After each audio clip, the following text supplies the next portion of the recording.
Avez-vous déjà ignoré cette sensation de sable dans les yeux ou cette sécheresse constante dans la bouche en vous disant que ce n'était qu'un signe de vieillissement? Peut-être avez-vous remarqué des douleurs articulaires étranges ou une fatigue inexpliquée, mais vous n'y avez pas prêté attention, pensant que ces désagréments étaient normaux à votre âge. Et si ces désagréments quotidiens étaient en réalité les premiers signes d'une maladie auto-immune grave qui se cache à la vue de tous? Cela peut sembler alarmant, mais selon des découvertes récentes, une maladie connue sous le nom de syndrome de Sjögren touche jusqu'à 4 millions d'Américains. Et pour beaucoup d'entre eux, elle n'est pas diagnostiquée pendant 4 ans en moyenne. Cette maladie est si courante qu'elle figure parmi les troubles auto-immuns les plus répandus aux États-Unis, mais elle passe souvent inaperçue, éclipsée par des maladies plus connues comme la polyarthrite rhumatoïde et le lupus. Les experts, notamment ceux de la Fondation Sjögren, avertissent que ce retard dans le diagnostic peut réduire considérablement la qualité de vie et entraîner des complications que vous ne verrez peut-être pas venir avant qu'il ne soit trop tard. Il est facile de confondre les premiers signes du syndrome de Sjögren avec le vieillissement naturel, les effets secondaires de certains médicaments ou même le stress quotidien. Mais la frontière entre un désagrément mineur et un problème de santé grave peut être très mince. La bonne nouvelle, c'est que si vous reconnaissez ces signes à un stade précoce, vous pouvez prendre des mesures qui changeront votre vie et qui pourraient protéger non seulement votre confort, mais aussi votre indépendance et votre mobilité pour les années à venir. Aujourd'hui, vous découvrirez les 8 signes avant-coureurs subtils mais significatifs du syndrome de Sjögren que vous ne devez jamais ignorer. Dans les prochaines minutes, vous apprendrez pourquoi la sécheresse oculaire est plus qu'une simple nuisance, comment une bouche constamment sèche peut être un signe d'alarme et quels autres problèmes, allant des troubles nerveux aux maladies cardiaques, peuvent s'inscrire dans un puzzle beaucoup plus vaste. Ne manquez pas ces informations, car chaque symptôme que nous aborderons peut avoir un impact plus profond que vous ne l'imaginez sur votre vie quotidienne. Si vous trouvez ces informations utiles, n'hésitez pas à rester avec nous, à vous abonner à notre chaîne et à vous tenir au courant de nos prochains contenus. Nous abordons régulièrement des sujets de santé essentiels, en particulier ceux qui touchent les personnes âgées qui souhaitent conserver leur force et leur autonomie. Découvrons ensemble ces 8 signes révélateurs. Continuez à lire jusqu'à la fin car le 8e signe pourrait vous surprendre par sa gravité, surtout si vous vous sentez mal sans pouvoir mettre le doigt sur la cause.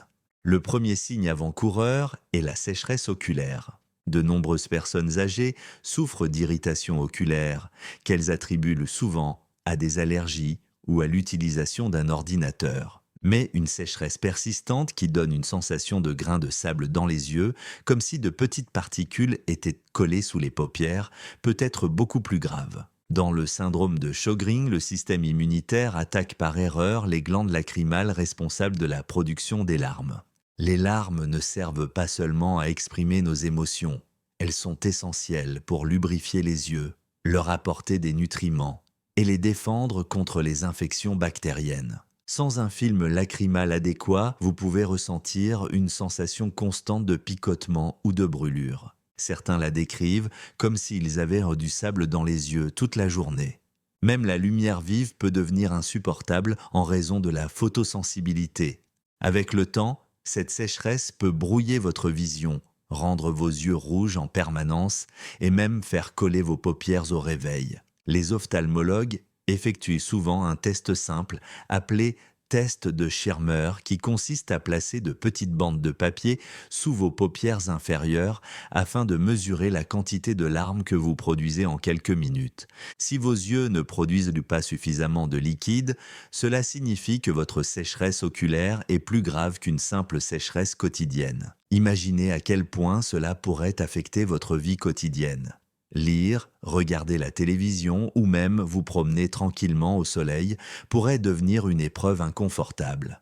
Être attentif à cette sécheresse et consulter rapidement un spécialiste peut vous protéger contre des complications visuelles à long terme et vous permettre de continuer à profiter de vos activités préférées. Le deuxième signe est la sécheresse buccale, connue sous le nom médical de xérostomie. Peut-être gardez-vous une bouteille d'eau à portée de main en permanence ou vous réveillez-vous plusieurs fois par nuit parce que votre bouche est sèche comme un désert. Vous pensez peut-être que c'est normal avec l'âge ou lié à un nouveau médicament. Mais en réalité, dans le syndrome de Sjögren, le système immunitaire peut s'attaquer à vos glandes salivaires, entraînant une baisse drastique de la production de salive.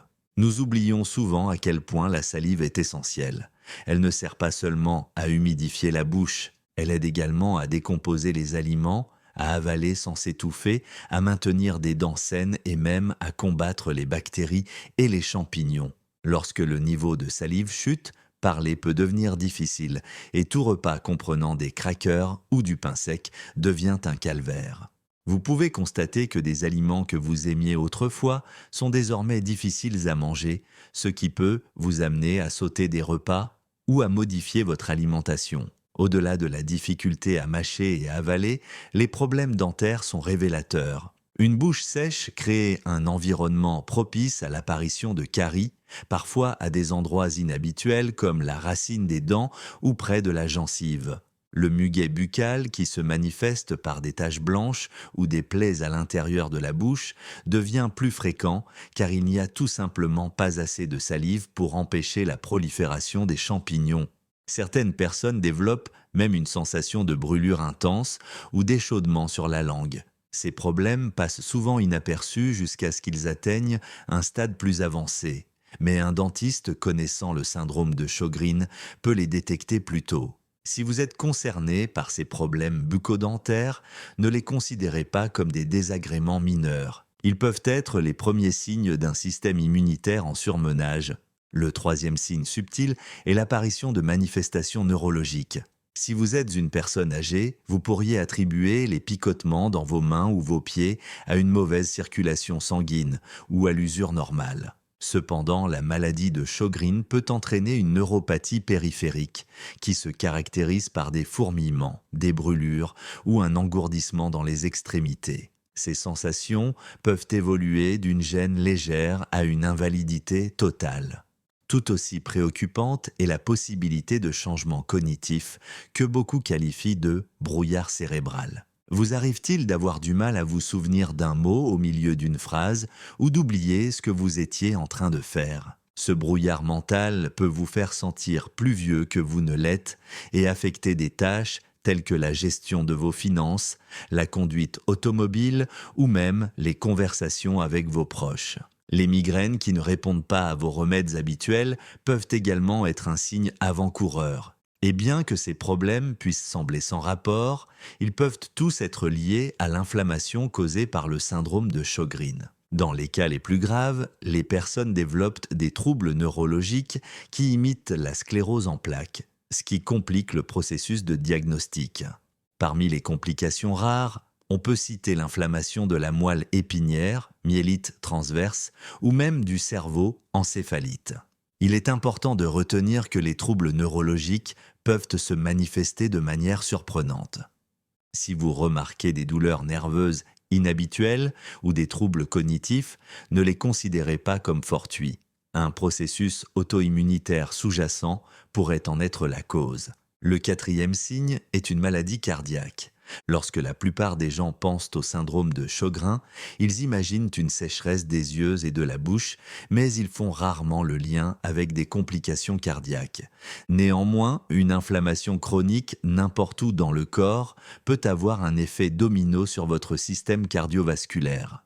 La péricardite, qui est une inflammation de la membrane qui entoure le cœur, peut survenir plus souvent que prévu chez les patients atteints du syndrome de Sjögren. Vous pouvez ressentir une douleur aiguë, semblable à un coup de couteau dans la poitrine, qui s'aggrave lorsque vous vous allongez et s'atténue légèrement lorsque vous vous asseyez et vous penchez en avant. Des battements cardiaques irréguliers ou arythmies peuvent également apparaître, parfois sous forme de palpitations ou de sensations que votre cœur saute des battements. Cette imprévisibilité peut être effrayante, surtout si elle vous prend au dépourvu pendant des activités quotidiennes comme prendre une douche ou marcher dans un parc. Comme le syndrome de Sjögren peut provoquer une vascularite des petits vaisseaux, il existe un risque que même les minuscules vaisseaux sanguins qui irriguent votre cœur soient compromis. Avec le temps, la restriction du flux sanguin peut entraîner des douleurs thoraciques ou un essoufflement lorsque vous faites des efforts. Certains patients peuvent être atteints de myocardite, une inflammation du muscle cardiaque qui peut entraîner une insuffisance cardiaque si elle n'est pas traitée. Les symptômes de la myocardite comprennent une fatigue inexpliquée, un essoufflement et un gonflement des jambes ou des chevilles. Si vous vous êtes déjà levé trop rapidement et avez ressenti des vertiges ou un évanouissement, vous avez peut-être mis cela sur le compte de l'âge, mais un dysfonctionnement autonome qui affecte la régulation du rythme cardiaque et de la pression artérielle peut également être un signe du syndrome de Sjögren. Le phénomène de Raynaud, qui se caractérise par un changement de couleur et une douleur au niveau des doigts et des orteils dans le froid ou en cas de stress, est également fréquent. Bien que de nombreuses personnes âgées puissent penser qu'il s'agit de problèmes cardiaques ou circulatoires courants, le fait de reconnaître le lien avec une maladie auto-immune peut changer la donne. Ne négligez pas les palpitations ou les douleurs thoraciques sans chercher à en connaître les causes profondes. Le cinquième signe important est la douleur articulaire et musculaire. Les douleurs et la raideur articulaire peuvent sembler être un simple signe de vieillissement, mais dans la maladie de Sjögren, elles s'accompagnent d'une inflammation particulière qui les différencie de la raideur typique liée à l'âge. Vous pouvez ressentir une gêne des deux côtés du corps, par exemple au niveau des poignets, des genoux ou des chevilles, ce qui indique un schéma symétrique. Elle dure généralement 1 heure ou plus après le réveil et s'atténue quelque peu lorsque vous bougez. Bien que cette inflammation ne provoque généralement pas les lésions articulaires permanentes observées dans la polyarthrite rhumatoïde, la douleur peut être suffisamment intense pour gêner les activités quotidiennes, comme monter les escaliers ou porter des sacs de course. Si vous ressentez des douleurs musculaires, en particulier dans des zones étendues comme les épaules, les cuisses ou le dos, il ne s'agit peut-être pas d'une simple tension musculaire. De nombreuses personnes atteintes du syndrome de Sjögren signalent également des douleurs musculaires qui ressemblent à celles de la fibromyalgie, avec des points sensibles sur tout le corps. Ces douleurs chroniques peuvent perturber votre sommeil et vous laisser plus fatigué pendant la journée. Des tests de laboratoire peuvent révéler des marqueurs inflammatoires élevés, et certaines personnes sont testées positives aux facteurs rhumatoïdes, même si elles ne souffrent pas réellement de polyarthrite rhumatoïde. Ce chevauchement peut dérouter les médecins qui ne connaissent pas l'étendue et la diversité du syndrome de Sjögren. Si vous remarquez une raideur et des douleurs persistantes qui ne correspondent pas à l'usure normale, pensez à la possibilité d'un processus auto-immunitaire. Le 6e signe est une maladie pulmonaire. Celle-ci peut être particulièrement insidieuse car elle se développe lentement et peut rester silencieuse pendant un certain temps. Lorsque de nombreuses personnes soupçonnent quelque chose d'anormal, les dommages sont déjà en cours. Environ 1 personne sur 5 atteinte du syndrome de Sjögren souffrira de complications respiratoires. Cela commence souvent par un léger essoufflement, surtout lors d'un effort physique.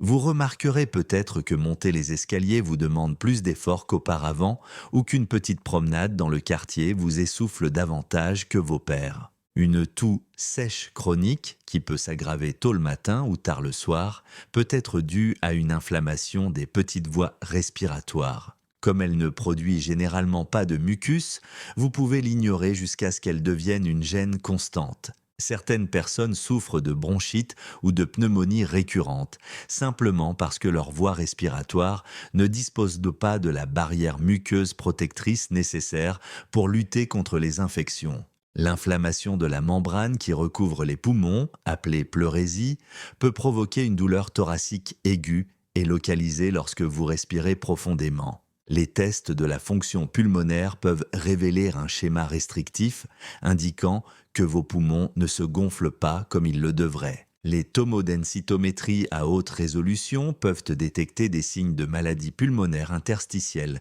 bien avant que vous ne vous rendiez compte que vous avez des difficultés respiratoires. Ces examens peuvent montrer des cicatrices ou des schémas spécifiques de lésions, aidant ainsi les médecins à détecter la maladie plus tôt et éventuellement à ralentir sa progression.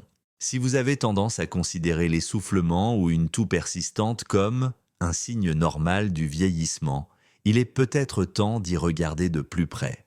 Vos poumons pourraient vous envoyer un signal d'alarme indiquant que le syndrome de Sjögren est à l'œuvre. Le septième signe est une dysfonction rénale. Même si les personnes âgées ont souvent des problèmes de contrôle de la vessie ou de fonction rénale, le syndrome de Sjögren peut aggraver ces troubles de manière difficile à détecter. La néphrite interstitielle, qui est une inflammation des tissus rénaux, peut ne pas déclencher de symptômes évidents avant que des lésions importantes ne soient déjà présentes. Une analyse de sang ou une analyse d'urine de routine peut être le premier signe que quelque chose ne va pas, en révélant par exemple des taux de protéines anormaux ou des déséquilibres électrolytiques suspects. Les personnes atteintes remarquent parfois qu'elles se réveillent en plusieurs fois pendant la nuit pour aller aux toilettes, un trouble appelé nicturie. Si cela peut simplement être attribué au vieillissement, pour une personne atteinte du syndrome de Sjögren, cela peut être un élément supplémentaire du puzzle. L'acidose tubulaire rénale est une autre possibilité, dans laquelle vos reins ont du mal à maintenir le bon équilibre acide dans votre sang. Cela peut entraîner une fatigue intense, une faiblesse musculaire et même des calculs rénaux. Si ce trouble n'est pas traité, vous pouvez présenter des rythmes cardiaques anormaux en raison des perturbations électrolytiques. Dans certains cas, les personnes développent un diabète insipide, néphrogénique, qui entraîne une soif excessive et une miction fréquente, pouvant devenir un cercle vicieux. Plus vous urinez, plus vous vous déshydratez, ce qui aggrave les autres problèmes de sécheresse. Et si l'on vous a diagnostiqué une protéinurie, c'est-à-dire un excès de protéines dans vos urines, vous êtes en présence d'un signe indiquant que des lésions sont en train de se développer. Un dépistage précoce permet souvent de mettre en place des traitements qui ralentissent ou préviennent la détérioration. Si elles ne sont pas diagnostiquées, les problèmes rénaux peuvent s'aggraver silencieusement, affectant à terme votre vitalité et votre liberté. Le huitième et dernier signe comprend des manifestations sanguines ou hématologiques. Les résultats des analyses sanguines peuvent fournir l'un des indicateurs les plus fiables de la présence du syndrome de Sjögren. L'anémie chronique est un signe fréquent qui diffère de l'anémie fériprive typique chez les personnes âgées. Dans ce cas, une inflammation persistante perturbe la production de globules rouges, ce qui entraîne une fatigue chronique sans explication claire. Certaines personnes développent une leucopénie, une diminution du nombre de globules blancs qui les rend plus vulnérables aux infections. Une autre possibilité est la thrombocytopénie, une baisse du nombre de plaquettes qui peut entraîner des ecchymoses ou des saignements prolongés.